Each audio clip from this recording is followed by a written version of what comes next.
नमस्कार। सबसे पहले अभी वर्तमान जो समाज में चल रही है कि दीपावली कब है, कब पूजा करनी चाहिए, तो उसको स्पष्ट करते हैं। दीपावली कार्तिक मास की अमावस्या को मनाई जाती है।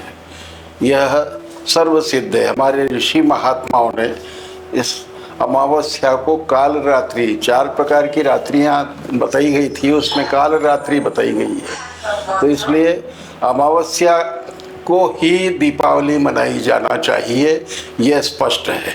अमावस्या तिथि 31 तारीख को 3:54 पे आरंभ हो रही है और 1 तारीख को 6:19 पे अमावस्या तिथि पूर्ण हो जाती है। तो हमें अमावस्या तिथि में ही मनाई जानी चाहिए। तो इसके कारण से सबसे महत्वपूर्ण बात यह है कि रात्रि में जो अमावस्या है उसमें वो 31 अक्टूबर को ही है, गुरुवार को सायं। तो प्रदोष काल, स्थिर काल में अमावस्या में हमको लक्ष्मी पूजा करनी चाहिए। लक्ष्मी चंचला है और चंचला जो है वो कभी स्थिर नहीं हो पाती, तो उसे स्थिर लग्न में ही पूजन करने का हमारा प्राचीन सनातन परंपरा है। तो इसलिए स्थिर लग्न में ही हमें पूजन करना चाहिए और प्रदोष काल का विशेष महत्व है। तो प्रदोष काल में अगर स्थिर लग्न है तो स्थिर लग्न ज्योतिष में वृषभ लग्न माना गया है। तो 6:24 से स्थिर लग्न है, जो कि 8:32 तक रहेगा। अब इसमें लग्न के साथ में शुभ अमृत का चौघड़िया जो है वो 6:34 से लेकर के 7:30 तक, ये वृषभ लग्न के साथ अच्छे शुभ चौघड़िया में ये लक्ष्मी जी की पूजन करना चाहिए। उल्लेखनीय है कि 1 नवंबर को 6:19 पर ही अमावस्या समाप्त हो रही है और 6:34 पर प्रदोष काल में वृषभ लग्न आरंभ हो रहा है। इसलिए मेरा मत है कि प्रदोष काल में अमावस्या के दिन 31 अक्टूबर को ही दीपावली पर्व मनाया जाना चाहिए, लक्ष्मी पूजन करनी चाहिए। अब लक्ष्मी पूजन के दिन क्या क्या करना चाहिए? सबसे महत्व की बात यह है कि माता लक्ष्मी समृद्धि की सूचक है। जहाँ धन है वहीं सब कुछ है। सर्वे गुणा कांचनमाश्रयन्ते, सब गुण जो है कंचन में अर्थात लक्ष्मी में प्राप्त होते हैं, परंतु इसके लिए बुद्धि की आवश्यकता है। तो सबसे पहले बुद्धि के देने वाले भगवान गणाधिराज को, जो प्रथम पूज्य है गणपति जी, उनकी पूजन होना चाहिए। तो सबसे पहले भगवान गणेश जी की पूजन करना चाहिए। धन कैसे संग्रहित किया जाए, कैसे कमाया जाए, उसका ज्ञान देने वाली माँ सरस्वती होती है। तो माँ सरस्वती की आराधना भी गणेश जी के साथ साथ की जाए, सबसे बड़ी महत्वपूर्ण बात है ये। उसके पश्चात धन का भंडार करने वाला कुबेर, महर्षि कुबेर जो है वो धन का भंडार कराता है, कलेक्शन ऑफ मनी। तो कुबेर की पूजन भी उसी दिन करना चाहिए।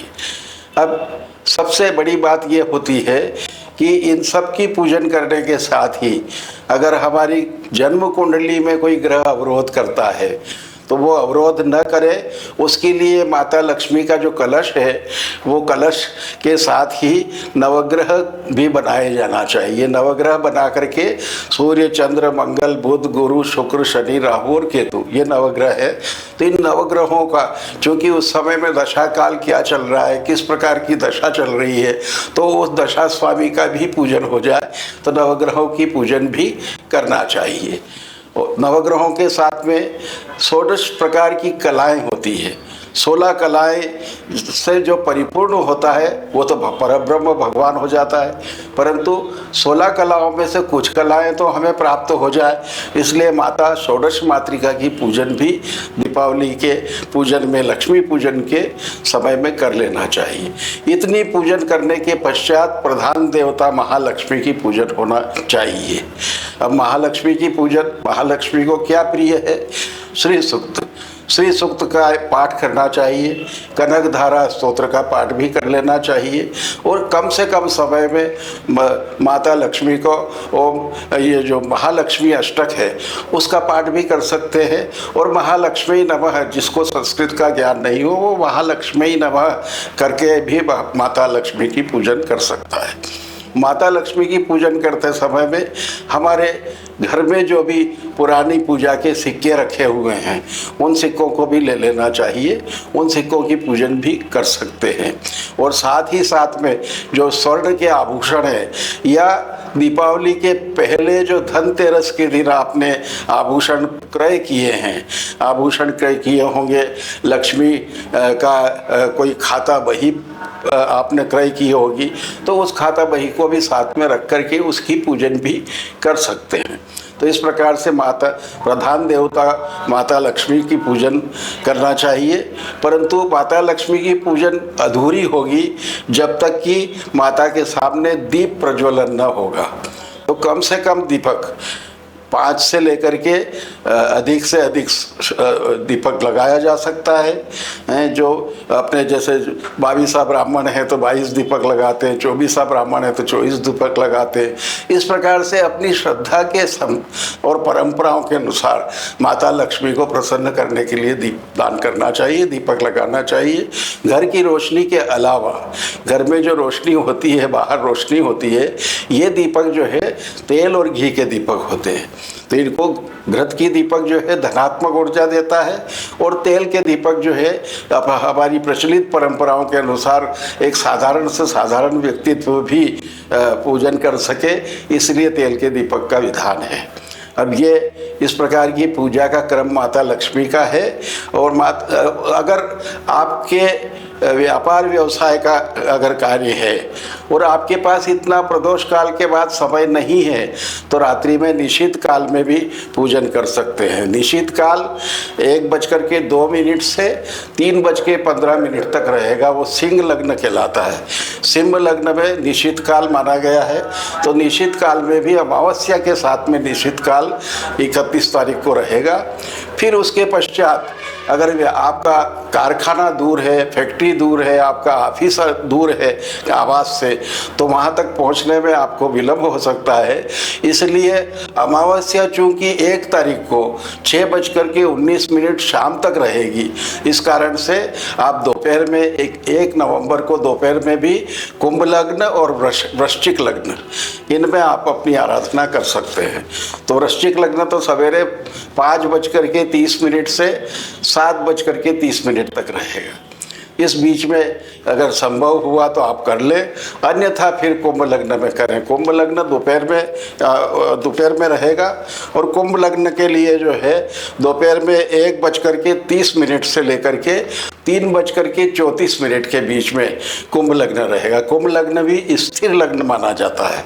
तो उस स्थिर लग्न में पूजन करने पे माता लक्ष्मी जो है, जो चंचला है, जो हमेशा चलायमान रहती है, तो आपके घर में स्थिर रहेगी। स्थिर रहने से मतलब ये नहीं कि आपके पास नोट ही नोट रहें, आप उसके बदले में समृद्धि ले सकते हैं, धन ले सकते हैं, भवन ले सकते हैं, आपके उपकरण ले सकते हैं। इस प्रकार से लक्ष्मी की पूजन में लक्ष्मी को, चूँकि चंचला लक्ष्मी है, तो स्थिर लक्ष्मी के लिए अपनी स्थायी और अस्थायी संपत्ति क्रय कर सकते हैं। तो जब वो तभी संभव होगा जब कुंभ लग्न में होगा। अब मैं साधारण से छोटी सी पूजन आपको बताता हूँ कि लक्ष्मी पूजन कैसे करें। तो सबसे पहले आगंतुक जैसे भी लक्ष्मी की पूजन करेंगे, प्रारंभ सवेरे या जब पूजन शुरू होगी उस समय पे उनको उनके आवाहन करना चाहिए। आवाहन करने में चावल के अक्षत डाल दें, फिर जल से स्नान करा दें, पंचामृत से स्नान करा दें, फिर जल से स्नान करा के उनको गंध लगा दें माता जी लक्ष्मी को। और जो पूजनीय स्थान जो आपने स्थापित किए हैं उनको गंध वस्त्र के पश्चात फिर गंध के पश्चात पुष्पमाला, पुष्प चला दें और पुष्प के बाद धूप, दीप और नैवेद्य। तो इस प्रकार से पंचोपचार से यह पूजन हो सकती है। आप सबको दीपावली की शुभकामना रहे, आपको मंगलमय रहे, सुख समृद्धि की वृद्धि हो, शुभकामना।